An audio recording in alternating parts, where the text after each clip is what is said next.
नमस्कार बच्चों, किरमिच की गेंद प्रश्न और उत्तर पार्ट 3 को लेकर एक बार फिर आपके सामने हाजिर हूँ। तो आज के हमारे जो प्रश्न हैं वो निम्नलिखित प्रकार से हैं।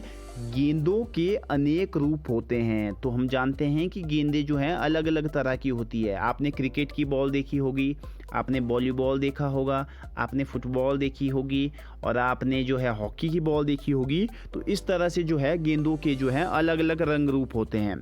अलग अलग खेलों में अलग अलग प्रकार की गेंदों का इस्तेमाल किया जाता है। अलग अलग खेल जो होते हैं उसमें अलग अलग रंग की अलग अलग रूप की जो गेंदें हैं उनका उपयोग किया जाता है। नीचे दी गई जगह में खेलों के अनुसार गेंदों की सूची बनाओ। तो देखिए आपके पास जैसे क्रिकेट की गेंद है, तो क्रिकेट की गेंद किस चीज़ से बनी होती है? किरमिच से बनी होती है। मैंने जैसे बताया था कि कैनवस का मजबूत कपड़ा जो होता है उससे बनाई जाती है। वॉलीबॉल जो होती है किससे बनती है? रबड़ से। हॉकी की बॉल ये भी रबड़ से ही बनती है।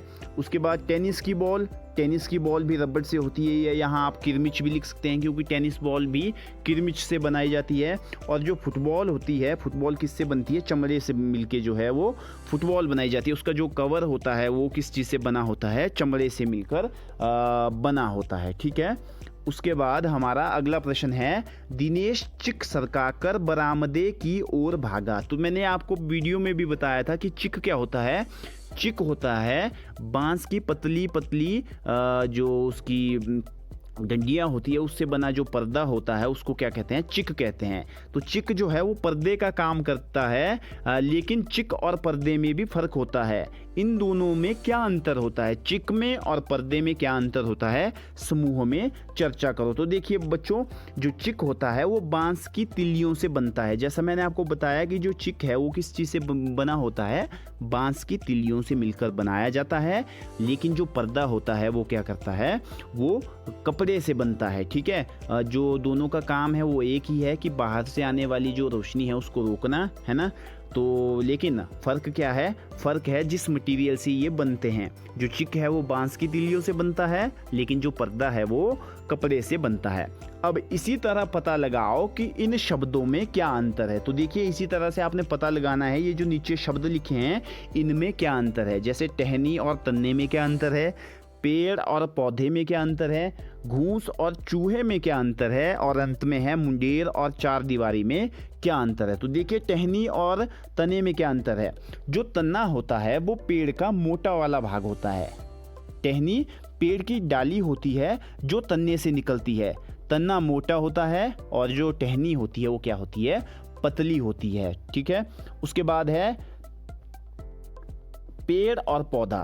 तो जो पेड़ है वो काफ़ी बड़ा होता है और सख्त होता है, जबकि पौधा छोटा और कमज़ोर होता है। पेड़ की लकड़ी से फर्नीचर बनता है। फर्नीचर यानी टेबल, कुर्सियाँ, है ना।